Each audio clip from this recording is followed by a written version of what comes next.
Good morning dear students. कल के lecture में हमने क्या देखा था? बेसिक्स ऑफ स्टैटिस्टिकल मैकेनिक्स, जिसमें हमने थर्मोडायनेमिक सिस्टम को देखा था, irreversible thermodynamic system, kinetic theory और स्टैटिस्टिकल मैकेनिक्स को देखा था। लास्ट में हमने क्या किया था? काइनेटिक थ्योरी और स्टैटिस्टिकल मैकेनिक्स को डिफ्रेंशिएट किया था, क्योंकि दोनों ही किसके ऊपर एप्लीकेबल होती हैं? माइक्रोस्कोपिकल पार्टिकल के ऊपर एप्लीकेबल होती हैं। उनके अंदर डिफरेंस क्या आया था कि जो आपकी काइनेटिक थ्योरी होती है, काइनेटिक थ्योरी क्या करती है? इंडिविजुअल पार्टिकल की स्टडी करती है। यानी किसी सिस्टम के अंदर अगर हमारे पास बहुत सारे पार्टिकल हैं तो वो हर एक पार्टिकल की स्टडी करेगी। लेकिन वहीं बात की जाए स्टैटिस्टिकल मैकेनिक्स की, तो स्टैटिस्टिकल मैकेनिक्स क्या स्टडी करती है? जैसे अपने पास ये कोई सिस्टम है, इसके अंदर बहुत सारे पार्टिकल्स हैं, तो इस पार्टिकल की ट्रेजेक्ट्री मान ले ये है, इस वाले की ये है, इस वाले की ये ट्रेजेक्ट्री, इस वाले की। तो ये क्या करती है? इन ट्रेजेक्ट्री का एक एवरेज ले लेती है और उस एवरेज की स्टडी करके बता देती है कि इस सिस्टम की क्या है, प्रॉपर्टीज़ क्या क्या है। तो ये था इन दोनों के अंदर डिफरेंस। आज का जो हमारा टॉपिक है वो है फेज स्पेस।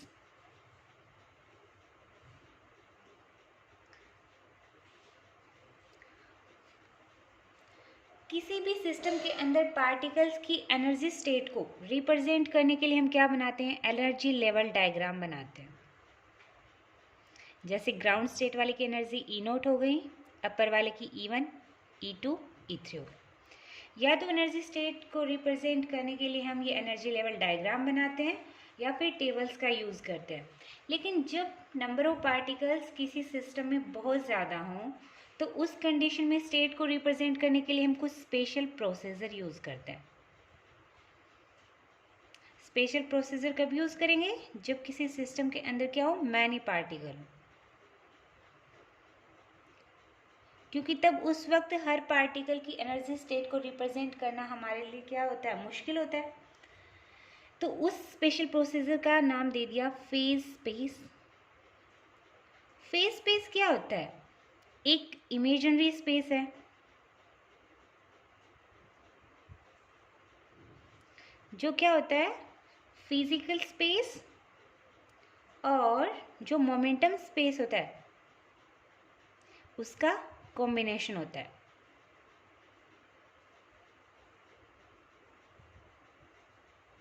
उसे हम बोलते हैं फेज स्पेस। इसे समझने के लिए हम क्या करते हैं? एक पार्टिकल कंसीडर करते हैं। यानी हमारे पास कोई एक सिस्टम है, उसमें एक पार्टिकल है जो ना तो रोटेशनल मोशन कर रहा है ना वाइब्रेशनल मोशन कर रहा है, केवल क्या कर रहा है? Translational motion. देखो हमारे पास मोशन 3 प्रकार की होती हैं। मोशन कितने प्रकार की होती हैं? 3 होती हैं। एक तो होती है अपनी रोटेशनल मोशन, एक होती है वाइब्रेशनल मोशन और एक होती है अपनी ट्रांसलेशनल मोशन। अब हमने क्या माना है कि किसी सिस्टम के अंदर कोई एक पार्टिकल है जो क्या कर रहा है? ना तो वाइब्रेशनल मोशन कर रहा है और ना रोटेशनल मोशन कर रहा है। वह सिर्फ और सिर्फ कौन सी मोशन कर रहा है? ट्रांसलेशनल मोशन कर रहा है। तो उस सिचुएशन में उस पार्टिकल की पोजीशन को हम डिफाइन किन किन कोऑर्डिनेट से करते हैं? एक्स वाई जेड से। और उसके कोरिस्पॉन्ड कोऑर्डिनेट क्या होते हैं? Momenta coordinate P X P Y P Z. यानी कहने का मतलब ये हुआ कि किसी भी इंस्टेंट पर किसी भी पार्टिकल को रिप्रेजेंट करने के लिए हमें 6 कोऑर्डिनेट चाहिए होंगे, जो क्या होते हैं आपके? 3 तो होते हैं आपके पोजीशन कोऑर्डिनेट और 3 होते हैं पोजीशन के कोरिस्पॉन्ड मोमेंटा कोऑर्डिनेट।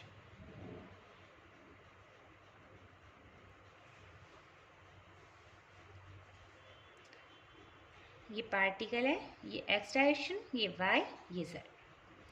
अब मैं मोमेंटा एक प्लेन फॉर्म कर रही हूँ। जैसे ये हमारे पास कोई पार्टिकल है ओरिजिन पे, उसका एक्स डायरेक्शन में मोमेंटा कोऑर्डिनेट पी एक्स होगा, वाई डायरेक्शन में क्या होगा? पी वाई होगा, जेड डायरेक्शन में पी जेड होगा। अब ये कोई पॉइंट है जो इसके कोऑर्डिनेट हैं P X P Y P Z. अब एक्स जेड प्लेन, ये वाला प्लेन कौन सा होगा? X Z plane. ये पी जेड, ये पी एक्स।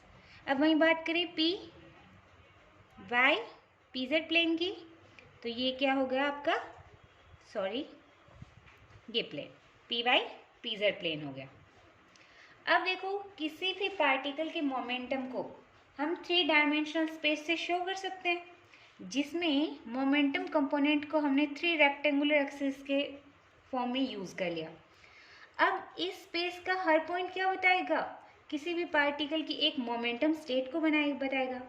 तो इस प्रकार से इनफाइनाइट पॉइंट से सराउंड स्पेस को हम क्या बोलते हैं, मोमेंटम स्पेस। यानी अब यहाँ डायग्राम भी हमें शो हो रहा है कि हमने कोई एक पॉइंट P है, उसके कोऑर्डिनेट क्या है, Px, Py, Pz है।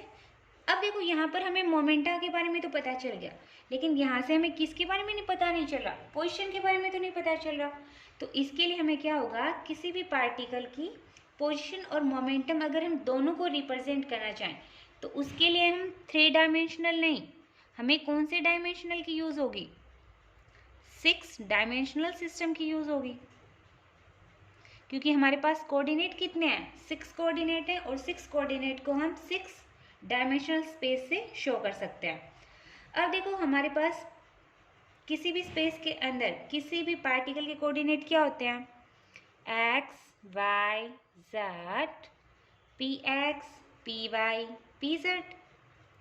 अब इन 6 कोऑर्डिनेट से सराउंड कोई सिस्टम कंसिडर करें जिसमें इनफाइनाइट सेट बनते हों इन कोऑर्डिनेट के, उस स्पेस को हम क्या बोलते हैं, फेज स्पेस। यानी that space which surrounded by infinite set of 6 coordinate is known as phase space, and that points x, y, z, px, py, pz is known as phase points।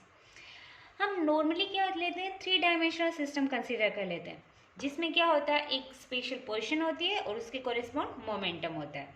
तो इस प्रकार से किसी भी फेज स्पेस में किसी भी पार्टिकल की का कंप्लीट इंफॉर्मेशन के लिए हम एक पॉइंट ले लेते हैं।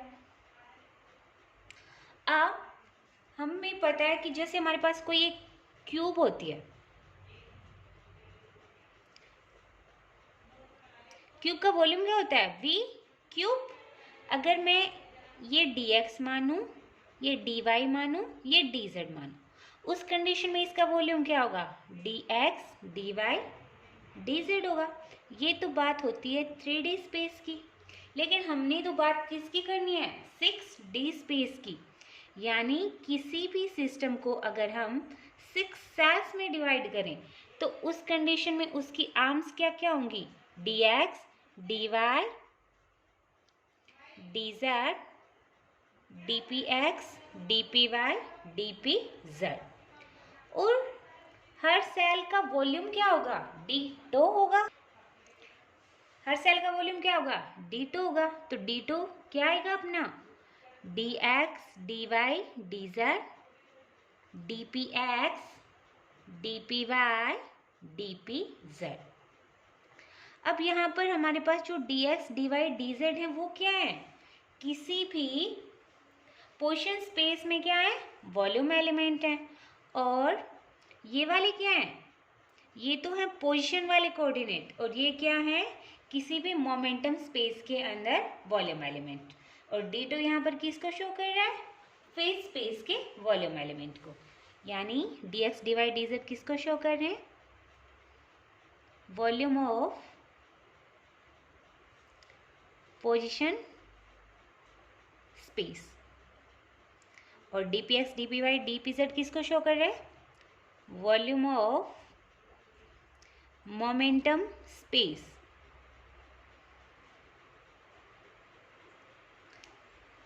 अब ये तो बात हो गई, हमने 6 कोऑर्डिनेट ले लिए, उसकी बात हो गई। और हमने एक कोऑर्डिनेट लेके चले थे कि एक कोऑर्डिनेट की coordinate X Y Z, P X, P Y, P Z है। अब इसी तरह से हम मैनी पार्टिकल सिस्टम की बात करें जिसके अंदर नंबर ऑफ पार्टिकल्स कितने हो, n हो, तो उसके लिए हमें कौन से स्पेस की ज़रूरत पड़ेगी, 6n डायमेंशनल की ज़रूरत पड़ेगी। क्योंकि एक पार्टिकल को रिप्रेजेंट करने के लिए हमें 6 कोऑर्डिनेट की 6 डायमेंशनल की ज़रूरत पड़ी थी, तो n पार्टिकल्स को रिप्रेजेंट करने के लिए हमें 6n डायमेंशनल फेज स्पेस की ज़रूरत पड़ेगी। जनरली हम जो आपका 6 डायमेंशनल स्पेस है, 6 डायमेंशनल स्पेस कौन सा है? फेज स्पेस है। 6 डायमेंशनल स्पेस को फेज स्पेस भी बोलते हैं और इसे हम म्यू स्पेस भी बोलते हैं। अब उसी तरह से हमें ये तो किसके लिए होता है? वन पार्टिकल के लिए होता है। इसी तरह से मैं मैनी पार्टिकल सिस्टम की बात करूं, यानी नंबर ऑफ पार्टिकल्स हमारे पास कितने हैं? n है। तो इसके लिए हमें कितने 6 n डायमेंशनल स्पेस की जरूरत पड़ेगी। तो उस कंडीशन में जो अपना 6 n डायमेंशनल स्पेस होता है उसे हम बोलते हैं गामा स्पेस। अब देखो म्यू स्पेस के अंदर हमारे पास पोजीशन रेंज कहाँ से कहाँ तक होगी? x से लेके x प्लस dx तक होगी। y वाली रेंज कहाँ से? y से लेके y प्लस dy तक होगी। z वाली रेंज z से लेके z प्लस dz तक होगी। ये तो हो गया पोजीशन रेंज की बात हो गई।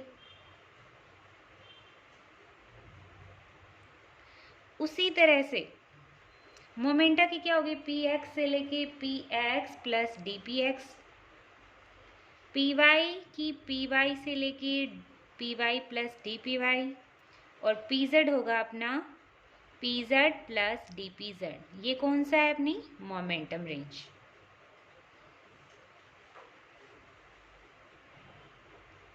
तो यहाँ से इन रेंज के बीच का अगर मैं वॉल्यूम एलिमेंट देखूंगी तो वो d2 हमारे पास क्या आएगा? dx dy dz dpx dpy dpz। यहाँ dx dy dz क्या है? Volume element of position space and dpx dpy dpz is a volume element of momentum space. Generally अगर हम किसी पार्टिकल की स्टेट को f पोजीशन कोऑर्डिनेट से show करें और f मोमेंटम कोऑर्डिनेट से शो करें तो हम क्या कह सकते हैं कि वन पार्टिकल सिस्टम के लिए हमारे पास डिग्री ऑफ फ्रीडम क्या होंगी? f होंगी। यानी किसी पार्टिकल को हम f तो क्या हो रहा है हमारे पास? पोजीशन कोऑर्डिनेट है। और f क्या है हमारे पास? मोमेंटा कोऑर्डिनेट है। तो डिग्री ऑफ फ्रीडम क्या होगी? f होगी। Degree of freedom f। Degree of freedom होती क्या है? ये आपको बता चुकी हूँ मैं पहले। डिग्री ऑफ फ्रीडम यानी कोई भी पार्टिकल कितने नंबर ऑफ वे से फ्रीली मूव कर सकता है, वो उसकी क्या होती है? डिग्री ऑफ फ्रीडम होती है। अब देखो वन पार्टिकल सिस्टम के लिए डिग्री ऑफ फ्रीडम कितनी आ गई? f आ गई। इस प्रकार अगर किसी सिस्टम के अंदर n पार्टिकल हैं तो उस कंडीशन में जो डिग्री ऑफ फ्रीडम कितनी होगी? एक पार्टिकल के लिए f है तो n पार्टिकल के लिए कितनी हो जाएगी? n f हो जाएगी। अब इस प्रकार से अगर किसी सिस्टम की डिग्री ऑफ फ्रीडम f है तो उसके लिए हमें 2f वेरिएबल्स चाहिए होंगे, क्योंकि f वेरिएबल तो किसके होंगे? पोजीशन कोऑर्डिनेट वाले के, और f किसके होंगे? मोमेंटम कोऑर्डिनेट वाले के लिए। तो हमारे पास यहाँ से 2f इज इक्वल टू क्या आ जाएगा? 6n, क्योंकि हर पार्टिकल के लिए हमें 3 पोजीशन कोऑर्डिनेट चाहिए और 3 मोमेंटा कोऑर्डिनेट चाहिए। तो इस प्रकार से फेज स्पेस का तो हमारा टॉपिक होता है यहाँ पे क्लियर। अब हम इसे जो हमने अब तक पढ़ा उसे हम क्या कर लेते हैं? नोट डाउन और कर लेते हैं। क्या लिख रखा है? In classical mechanics the position of a point particle is described in terms of Cartesian coordinate x y z and particle is said to be 3 degree of freedom. यानी क्लासिकल मैकेनिक्स के अंदर किसी भी पॉइंट पार्टिकल की position को हम 3 Cartesian coordinate से represent करते हैं, जो कौन से हैं? x y z। और उस कंडीशन में डिग्री ऑफ फ्रीडम भी कितनी होगी? 3 होगी। The state of the motion of the particle described in terms of x dash y dash and z dash, it is more convenient to use momentum coordinate in state of x y and z। यानी अगर हम किसी भी पार्टिकल की state of the motion को represent करें, यानी जब पार्टिकल मूव कर रहा है उस कंडीशन में उसके पास कौन सा आ जाएगा? वेलोसिटी वाला कंपोनेंट आ जाता है। जिसको हमने X dash Y dash Z dash यानी पोजीशन कोऑर्डिनेट के डिफरेंशियल फॉर्म है, तो ये V X dash V Y dash V Z dash मान सकते हैं। लेकिन इसकी जगह हम कौन से कोऑर्डिनेट यूज़ करते हैं? मोमेंटा कोऑर्डिनेट, क्योंकि हर कोई भी पार्टिकल जब मूव करता है तो उसके साथ वेलोसिटी कंपोनेंट भी होता है और उसका खुद का मास भी होता है। तो उस कंडीशन में हमने कन्वीनियंट के लिए क्या यूज़ कर लिया? मोमेंटम कोऑर्डिनेट यूज़ कर लिया, जो अपने क्या होते हैं? P X P Y P Z. ठीक है, तो यहाँ से हमें क्या पता चलता है?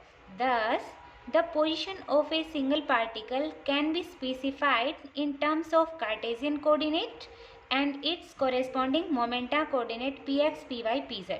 यानी किसी भी सिंगल पार्टिकल की पोजीशन को स्पेसिफाइड करने के लिए, उसे रिप्रेजेंट करने के लिए हमें 6 कोऑर्डिनेट चाहिए होते हैं। एक कार्टेशियन कोऑर्डिनेट होते हैं 3 और 3 मोमेंटा कोऑर्डिनेट होते हैं px, py, pz। If we imagine a 6-dimensional space in which the 6 coordinate xyz and px, pyz and marked along 6 perpendicular axes in space, thus combination of position and momentum space is known as phase space। यानी अगर मैं एक 6 dimensional space को imagine करूं, उस condition में हमारे पास 6 coordinate होते हैं X Y Z, P X, P Y, P Z, और जो 6 के 6 कोऑर्डिनेट होते हैं वो म्यूचुअली परपेंडिकुलर होते हैं एक दूसरे से। तो यहाँ से जो कॉम्बिनेशन होता है पोजीशन स्पेस का और मोमेंटम स्पेस का, उसे हम क्या बोलते हैं? Phase space. पोजीशन स्पेस होता है अपना एक्स वाई जेड से जो अपना स्पेस रिप्रेजेंट होता है वो वाला, और मोमेंटम स्पेस होता है जो P X, P Y, P Z से जो स्पेस फॉर्म होता है वो, और इन दोनों के जो कंबाइंड फॉर्म होती है वो क्या होती है? अपनी फेज स्पेस होती है। A point in the phase space represent the position and momentum of the particle of some particular instant। The meaning of phase space can be understood by the Heisenberg uncertainty principle। यानी किसी भी phase space के अंदर किसी भी point को represent करने के लिए वही बात है, किसी इंस्टेंट पर जाने के लिए हमें 6 कोऑर्डिनेट चाहिए होंगे, और इसे अंडरस्टैंड करने के लिए हम हाइजेनबर्ग अनसर्टेनिटी प्रिंसिपल को यूज़ करते हैं। The phase space divided into 6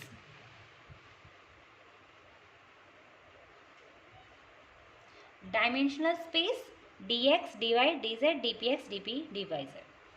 The volume of each cell is given by 6-dimensional space d is equal to this। ये मैंने आपको पहले करवाया था, dx, dy, dz, dpx, dpy, dpz। अब हम हाइजेनबर्ग अनसर्टेनिटी प्रिंसिपल यूज़ करेंगे। हाइजेनबर्ग अनसर्टेनिटी प्रिंसिपल क्या कहता है कि किसी भी एक टाइम के अंदर किसी भी पार्टिकल की पोजीशन और मोमेंटा कोऑर्डिनेट को एक साथ हम नहीं डिफाइन कर सकते। या तो उस वक्त पोजीशन कोऑर्डिनेट डिफाइन होगा या फिर मोमेंटा कोऑर्डिनेट डिफाइन होगा। तो वहाँ से D X D P X greater than equal to H cut, D Y D P Y greater than equal to H cut, D Z is equal D Z D P Z is greater than equal to H cut. जब ये वाली value आप इस वाले equation में put करते हो तो यहाँ से आपके पास देखने को मिलता है D two greater than equal to H cut cube. तो thus the minimum volume of a cell is order of H cut cube. यानी कि जो हमारे पास कोई एक सेल होगी उसका मिनिमम वॉल्यूम क्या हो सकता है? एच कट क्यूब हो सकता है, और जितनी भी सेल होंगे उनका वॉल्यूम क्या होगा? उनसे ज़्यादा ही होगा। मिनिमम कितना हो सकता है? अपना H cut cube. The state of an assembly of n system can be described in a terms of 6n coordinate 3n position। यानी किसी भी स्टेट को अगर हम n नंबर ऑफ पार्टिकल्स है हमारे पास, उस वक्त हमें 6n कोऑर्डिनेट चाहिए होंगे, 3n पोजीशन कोऑर्डिनेट होंगे और 3n क्या होंगे हमारे पास? मोमेंटा कोऑर्डिनेट होंगे। आज के लिए हम करेंगे इतना ही, मिलते हैं नेक्स्ट लेक्चर में। Thank you.